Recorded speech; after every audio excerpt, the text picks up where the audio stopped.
BA third year home science students, आज हम लोग ऑनलाइन में यूनिट फर्स्ट का जो लास्ट चैप्टर बचा है एनर्जी का, उसके बारे में पढ़ने जा रहे हैं। पिछले क्लासेस में मैंने हेल्थ के बारे में, न्यूट्रिशन के बारे में और वो क्या रिलेशन है फूड, हेल्थ और न्यूट्रिशन का, और हेल्थ की क्या फ़िलॉसफी है और डायमेंशंस कौन कौन से हैं, इनके बारे में आपको पढ़ाया था। मुझे उम्मीद है आप सबको समझ में आया होगा। और आज के क्लास में हम लोग लास्ट चैप्टर पढ़ने जा रहे हैं, एनर्जी। देखिए, एनर्जी का मतलब होता है ऊर्जा। ऊर्जा प्राणी और शरीर में निहित एक शक्ति होती है जो प्राणी के द्वारा अपने विभिन्न प्रकार की क्रियाओं के लिए प्रयोग की जाती है। हर प्राणी को कार्य करने के लिए ऊर्जा की आवश्यकता होती है, चाहे वो बच्चा हो या वृद्ध हो। बिना ऊर्जा के, बिना शक्ति प्राप्त किए हम कोई भी कार्य करने के लिए सक्षम नहीं होते। और ये शक्ति, ये ऊर्जा हम जो भोजन करते हैं उसके द्वारा प्राप्त होती है। भोजन में हम सबको मालूम है कि 7 पोषक तत्व मौजूद होते हैं, और ये 7 पोषक तत्व में जो मुख्य मेजर 3 पोषक तत्व हैं वो हमारे भोजन में मुख्य रूप से उपस्थित रहते हैं। वो है प्रोटीन, कार्बोहाइड्रेट और फैट। इनका हमारे शरीर में जब हम थाली सजाकर भोजन लेते हैं, फॉर एग्ज़ाम्पल जैसे हमने दाल खाई या चना, राजमा, ये चीज़ें खाई जिसमें प्रोटीन ज़्यादा मात्रा में होता है। हमने चावल लिया, आलू की सब्जी ली और चपाती ली, इसमें कार्बोहाइड्रेट खूब है। फिर हमने रोटी के ऊपर वसा लगा लिया, यानी देसी घी लगा लिया, दाल को देसी घी से तड़का लगा लिया, और सब्जी जो बनाई उसमें भी हमने थोड़ा सा रिफाइंड या देसी घी या मस्टर्ड ऑयल का इस्तेमाल किया। तो इस तरह हमारे भोजन के माध्यम से हमारे शरीर में प्रोटीन, कार्बोहाइड्रेट और फैट, ये तीनों पहुंचते हैं। फिर इन तीनों का हमारे डाइजेस्टिव ऑर्गन्स के द्वारा डाइजेशन होता है, अब एब्जॉर्प्शन होता है, और ये तीनों मेटाबलाइज्ड होते हैं, यानी भोजन का पाचन होता है, अवशोषण होता है, और चयापचय की क्रिया के बाद शरीर को ऊर्जा ये तीनों मिलकर प्रदान करते हैं। अगर हम 1 ग्राम प्रोटीन खाते हैं तो 4 किलो कैलोरी ऊर्जा प्राप्त होती है। 1 ग्राम हम कार्बोहाइड्रेट लेते हैं तो 4 किलो कैलोरी ऊर्जा प्राप्त होती है। लेकिन यदि हम 1 ग्राम वसा लेते हैं तो 9 किलो कैलोरी हमें ऊर्जा प्राप्त होती है। इस तरह हमें ऊर्जा प्राप्त हो जाती है इन तीनों मेजर पोषक तत्वों के माध्यम से। यह ऊर्जा मनुष्य के लिए उतनी ही ज़रूरी है जितनी किसी भी मोटर कार या किसी भी कार को चलाने, या किसी भी जैसे फॉर एग्ज़ाम्पल जनरेटर ही चलाना है तो उसके लिए डीजल की आवश्यकता होती है। कारों को चलाने के लिए पेट्रोल और डीजल की ज़रूरत होती है, बिना उसके तो वो चलेंगे नहीं, खड़े हो जाएंगे। जैसे ही कार में डीजल ख़त्म होने लगता है, पेट्रोल ख़त्म होने लगता है, पीली लाइट जलती है, और फिर हम चैतन्य नहीं होते तो रेड लाइट जल जाती है, यानी कार जहाँ थी वहीं थम जाती है।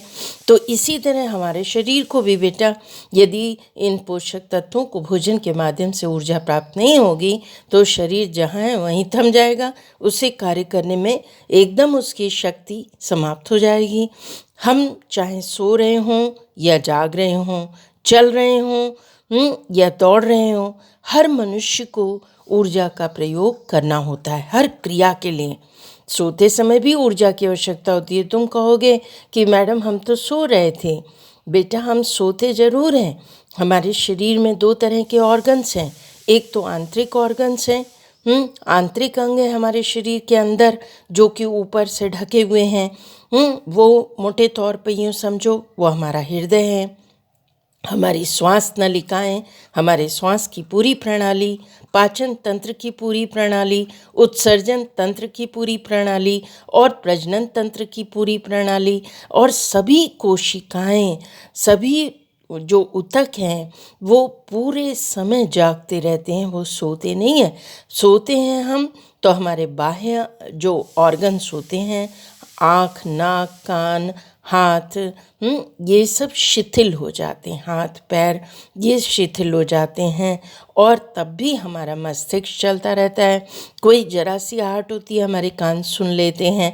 तो कहने का मतलब है कि हम सोते हुए भी जागते रहते हैं और जागती हुई अवस्था में तो हम सब प्रकार के कार्य करते हैं, उठना बैठना, चलना फिरना, नहाना धोना, शौच जाना, मूत्रालय जाना, हर ही प्रकार की क्रियाएं, भोजन पकाना, भोजन करना, सभी प्रकार के तो हम कार्य करते हैं। कॉलेज आना, कॉलेज आकर के पढ़ना और जो मैडम लोग बता रही हूँ नोट्स को लिखना, यानी जागृत अवस्था में हम बहुत सारी क्रियाएं करते हैं और हर क्रिया को करने के लिए हमें ऊर्जा की आवश्यकता होती है। और ये बिना चले फिरे तो हो नहीं सकता। क्या बेड पे बैठे बैठे ये सब काम हो सकते हैं? आप बेड पे लेटे रहिए, आप कॉलेज पहुंच जाएंगे? बिल्कुल नहीं पहुंच जाएंगे। आप बैठे रहिए, क्या आपका घर का खाना बन जाएगा? जब तक कोई दूसरा बनाने वाला नहीं होगा। और इसी तरह हम चलते दौड़ते रहते हैं हर समय, यानी हमारे सोने के लिए, सोते समय, जागते समय, चलते समय, दौड़ते समय, हर चीज़ के लिए ऊर्जा की आवश्यकता होती है। और जहाँ तक हृदय की धड़कने और श्वास का आवागमन, श्वास को हम लेते हैं तो ऑक्सीजन अंदर जाती है और दूषित जो वायु है जब हम श्वास छोड़ते हैं तो वो शरीर से बाहर निकल जाती है। ये श्वास का जो आवागमन होता है ये लगातार होता रहता है। हृदय का धड़कना उस दिन से शुरू हुआ जिस दिन से माँ के गर्भ में हम 1 महीने के थे और हमारा हृदय बन गया। उसके 1.5 महीने के अंदर हमारे हृदय ने अपनी धड़कन शुरू कर दी। और श्वास का आवागमन हर समय होता रहता है। यदि ऐसा ना हो तो यानी हम जीवित नहीं रहेंगे, मतलब हृदय की धड़कन बंद हो जाएगी, श्वास लेने की प्रक्रिया बंद हो जाएगी। भोजन का पाचन होता है, हम थाली सजा के भोजन करते हैं, रात को भोजन करके सोते हैं और सुबह जो है वो मलाशय द्वार से जो विसर्जित चीज़ें हैं वो विसर्जित हो जाती हैं। जो वर्जित चीज़ें हैं जो हमारे शरीर में एब्जॉर्ब नहीं हो पाई, या ये सभी कार्यों को करने, यानी हृदय को धड़कने, हमारी श्वास के आवागमन के लिए, भोजन के पाचन, अवशोषण और चयापचय के लिए ऊर्जा बहुत ही आवश्यक होती है और बड़ा महत्वपूर्ण अपना योगदान देती है। शरीर में किसी भी प्रकार के नए निर्माण के लिए भी ऊर्जा की आवश्यकता होती है। जैसे गर्भावस्था में गर्भस्थ शिशु अगर बन रहा है तो निश्चित रूप से उसके बनने के लिए ऊर्जा की आवश्यकता होगी। जैसे जैसे बच्चे का वृद्धि एवं विकास हो रहा है, हाइट बढ़ने, वेट बढ़ने, आवाज़ बदलने, गुप्तांगों का डेवलपमेंट जो किशोरावस्था में होता है, सभी ब्रेस्ट का डेवलपमेंट होता है, इन सभी के लिए ये सभी नए प्रकार के निर्माण हैं और इनके लिए ऊर्जा की आवश्यकता होती है। हम लोग थोड़ा सा आज ऊर्जा का इतिहास भी समझते हैं। अभी मैंने इंट्रोडक्शन दिया कि व्हाट इज़ एनर्जी और एनर्जी की रिक्वायरमेंट हमारी बॉडी को क्यों होती है, इसका क्या यूटिलाइजेशन होता है। अब हम लोग हिस्ट्री के बारे में समझते हैं। ये मेरी बुक में जो पार्ट 1 है उसके पेज नंबर 33 को आप खोल लेंगे, उसमें आप पढ़िएगा। सर्वप्रथम 18वीं शताब्दी में लैवॉइजर साइंटिस्ट थे, इनका आपको नाम याद करना होगा, जो पोषण वैज्ञानिक कहलाते थे, यानी पोषण विज्ञान के ये जनक या फादर ऑफ न्यूट्रिशन इनको कहा जाता है। ये है लैवॉइजर ने अपने सहयोगी वैज्ञानिक, इनका नाम था लैप्लेस, LAPLACE, लैप्लेस के साथ मिलकर अनेकों इन्होंने एक्सपेरिमेंट किए और देखा कि शरीर में कार्बन डाइऑक्साइड की निष्पत्ति तथा ऊर्जा की उत्पत्ति को आपस में इन्होंने संबंधित किया कि कार्बोहाइड्रेट कितना शरीर से बाहर निकल रहा है और कैसे हमारे शरीर में ऊर्जा की उत्पत्ति हो रही है। आपने मानव शरीर के श्रम तथा ऑक्सीजन की परस्पर पूरक परिस्थितियों को भी सिद्ध किया। इन्होंने कहा कि ऑक्सीजन में और जो हमारे शरीर की परिस्थितियां होती हैं, व्यक्ति कितना श्रम करता है, जिस प्रकार का श्रम करता है। मैंने श्रम की 3 कैटेगरी आपको पिछले चैप्टर्स में भी पढ़ाई हैं कि श्रम 3 प्रकार का होता है। एक होता है जिसको हम सेडेंट्री वर्कर कहते हैं, सेडेंट्री यानी कम क्रियाशील, दूसरे मध्यम क्रियाशील और तीसरे कठोर या कठिन परिश्रमशील। तो ये जिस प्रकार का हम शरीर में कार्य करते हैं शरीर के द्वारा, उतना ही हमारे शरीर को ऑक्सीजन की आवश्यकता होती है, यानी कार्य के अनुसार हमारे शरीर से ऊर्जा की उतनी ही ज़्यादा खपत होती है। इनमें क्या सहसंबंध है, इसको लैवॉइजर और लैप्लेस महोदय ने कई एक्सपेरिमेंट्स के द्वारा समझा। इसके बाद इन लोगों ने 1866 में 1866 में पहली बार मानव श्वसन कैलोरीमीटर का आविष्कार किया। कैलोरीमीटर एक यंत्र है जिसके बारे में आगे मैं आपको पढ़ाऊंगी। जिसे बनाने का श्रेय जो था वो पेटिन कोफर और वॉल्ट को था। पेटिन कोफर, इनका नाम आप अच्छे से, स्पेलिंग तो POTTEN होती है, पोटेन कोफर है, लेकिन हिंदी में इन्हें पेटिन कोफर कहते हैं। एंड वाइट स्पेलिंग है VOIT को इन्हीं दोनों ने मिलकर पहला ह्यूमन रेस्पिरेटरी कैलोरीमीटर यंत्र को बनाया था। आविष्कारों की श्रृंखला में इसके बाद अनेकों कड़ियाँ जुड़ी और कई कैलोरीमीटरों का आविष्कार हुआ। तो कई कैलोरीमीटर हमारे वैज्ञानिकों के द्वारा बनाए गए हैं, जिनसे ये क्लियर होता है कि बाद में बेटा ये कैलोरीमीटर ये चीज़ भी डिफाइन करते हैं कि हम एक गेहूं का दाना भी खाते हैं तो उससे हमें कितनी ऊर्जा प्राप्त होती है।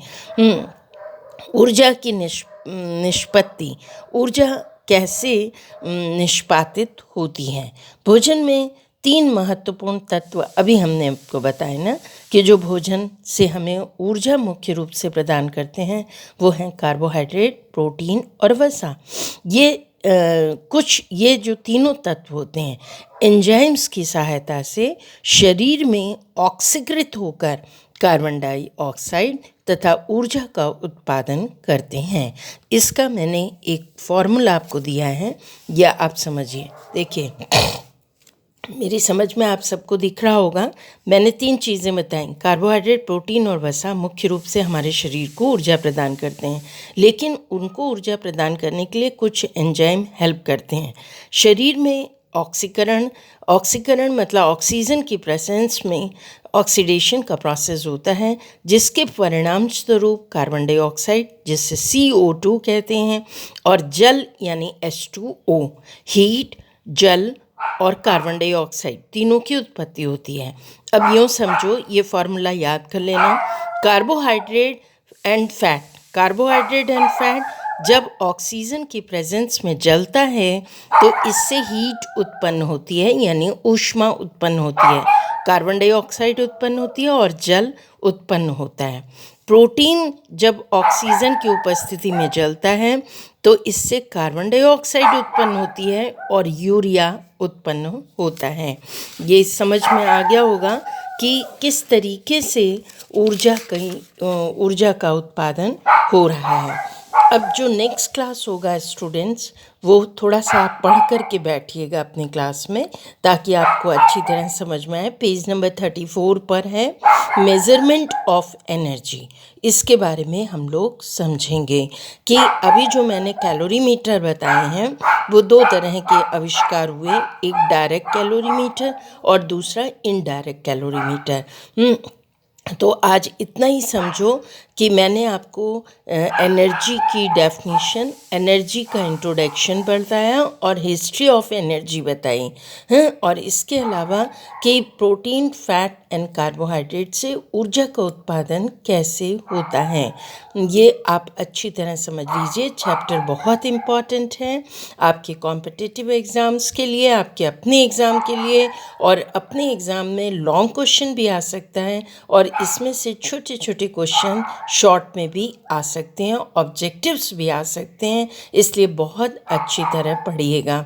और जहाँ तक आपके एग्ज़ाम की संभावना है तो एग्ज़ाम अप्रैल एंड में स्टार्ट होने वाले हैं, तो आप कोशिश करें कि आप अपनी रेगुलर पढ़ाई ऑनलाइन करते रहें और साथ में अपने एग्ज़ाम की तैयारी पूरी करें। ये पेपर बहुत ही स्ट्रॉन्ग पेपर है, यदि आप बहुत अच्छी तरह पढ़ते हो तो 90% मार्क्स तक ला सकते हो, और अगर नहीं पढ़ोगे तो 2 बड़े बड़े शून्य भी आ सकते हैं। इसलिए स्टूडेंट्स, मेरी आप सबसे हम्बल रिक्वेस्ट है कि आप अपनी पढ़ाई इस पेपर में बहुत अच्छी तरह करें। Thank you.